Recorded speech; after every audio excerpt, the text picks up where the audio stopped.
Right, so I built this original brew house started in 1978. Made my first batch of beer in 1980, so we're coming up on our 40th year in the brewing business. And this was all home-built equipment back in the era when craft brewing was just basically brand new. There were 6 of us who went into the craft brewing business between 1978 and 1982. The whole industry, the whole American brewing industry only had 44 breweries in the country. Today we've got more than 7,000. So I've sort of been involved since the very, very early days, and we started making 10-barrel batches of beer on this equipment that I built myself. Yeah, so new innovation with an old brew house. So we actually welded some wheels on it last week, and we're going to take it on the road, and we equipped it so it's self-contained. We got a propane tank, and we just need to go somewhere and plug it in and get a source of water, and we're going to make beer. We're going to hit some beer festivals and some home brewing events and some other fun things along the way, and we'll make a little bit of beer and celebrate the whole renaissance of beer and brewing and craft brewing in America.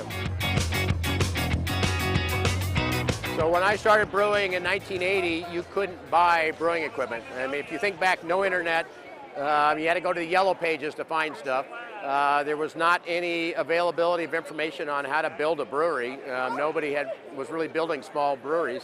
So we had to fabricate, come up with design, weld, do the refrigeration, do the electrical. I mean, everything was done by me in-house. So much different time. Today you can go to Asia and buy a whole complete brewing system for $10,000 or $20,000 and be in business. But back then, you had to build all the equipment yourself.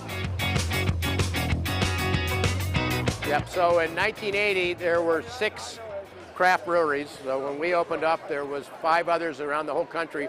We all knew each other. We talked regularly. We'd have parties together. It was a very close industry. You knew everybody by name, and you could also call the big brewers up and say, I need some help.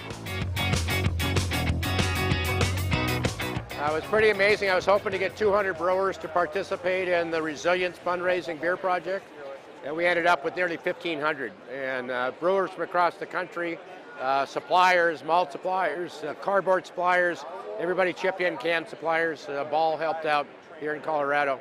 So it was a very much an industry-supported effort, and we raised a lot of great funds for helping the wildfire victims. Yeah, so last year's Oktoberfest was with Weinsteffen, which is the oldest brewery in the world, supposedly, 1056, I think. And this year we did a collaboration with Bitburger. So the last 5 years we've been making our Oktoberfest, reaching out to a German brewery that has got a great heritage in brewing, and working together on an Oktoberfest for our country and a beer for their country. I think this is the largest, almost 50,000 people come to the Great American Beer Festival. So tremendous celebration for beer and brewing, and it's known throughout the globe.